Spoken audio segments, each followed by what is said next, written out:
sampai sekarang itu belum secara ilmiah ya, itu belum begitu dijelaskan secara ilmiah, karena dulu pernah kedatangan tim ahli saja itu hanya memprediksi Bang. Ya prediksi, tapi kalau penduduk sekitar atau kita ini di desa Selakabang itu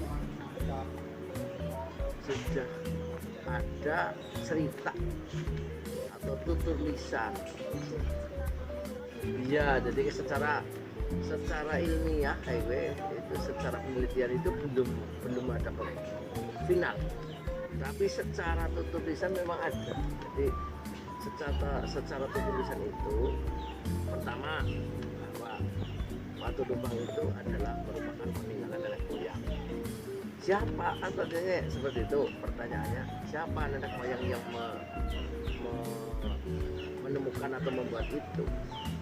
Akhirnya setelah itu beberapa pemangku adat, nah ini desa adat, jadi menggali.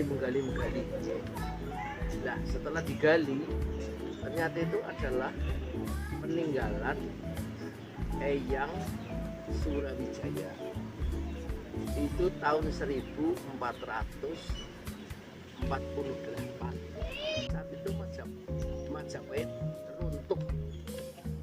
Nah dari mana Eyang Surawijaya itu? Eyang Surawijaya itu berasal dari Majapahit. Mereka adalah pimpinan prajurit dari Majapahit yang saat itu disuruh untuk memanggil putranya. Putra siapa? Putra Prabu Brawijaya V, yaitu yang punya nama Joko Jibun, atau namanya lengkapnya setelah menjadi raja namanya Raden Patah. Jadi Raden Patah itu kecilnya punya nama Raden Jibun, Jibun.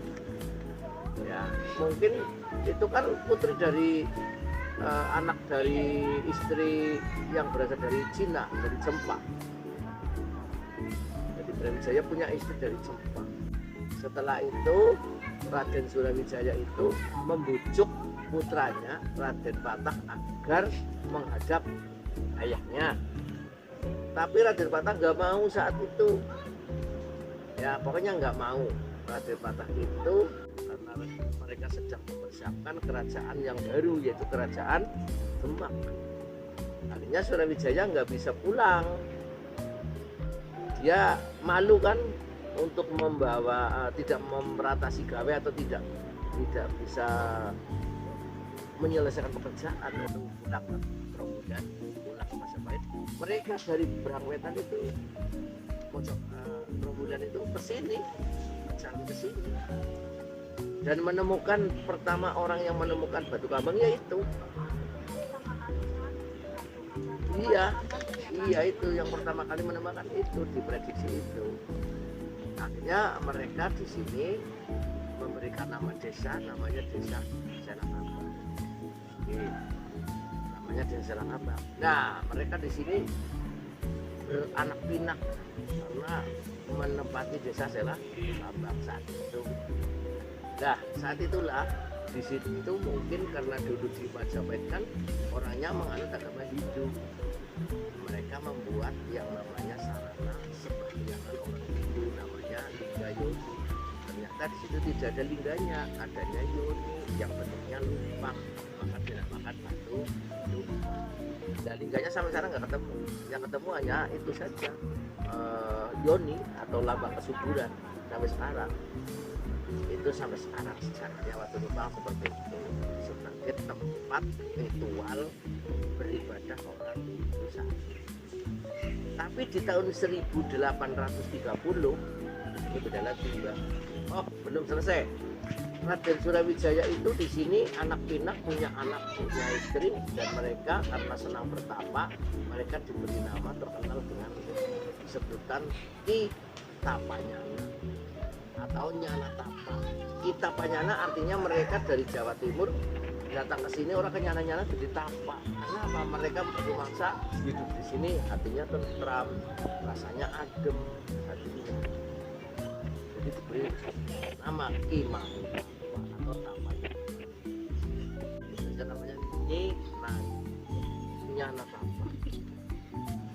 Dan itu tempat-tempatnya ada yang untuk tempat mati atau moksanya itu di Watu Tambang, itu adalah tempat moksa, berarti tempat moksa. Karena sampai sekarang tidak ditemukan nisan, batu nisan nggak ditemukan, tapi peninggalannya ada, namanya Batu Lumpang karena usianya lumpang.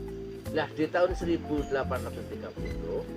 akhirnya datanglah salah satu prajurit Diponegoro yang setelah usia perang Diponegoro itu oleh Bupati Susilo, Bupati Diponegoro diberi pangkat sebagai lurah pertama di sini, namanya Eyang Purwasuci. Lah Eyang Purwasuci di sini mereka sudah Islam, maka batu lumpang yang ada di sana itu tidak sebagai tempat sholat. Yang tempat sholat justru malah batu yang sebelah timur, namanya Batu Kelasa. Tapi batu lumpang sebagai tempat mendekati cuaca, kemarin isi air. Nah kalau diisi air itu airnya menggenang, berarti di saat musim kemarau airnya kok isi air tiga siwur menggenang, berarti itu musim hujan segera tiba karena datang air. Kalau diisi air itu kok airnya terbawa pipa kapiler, hanya serap gravitasi bumi, pipa kapiler ini bumi, maka musim kemarau masih lama.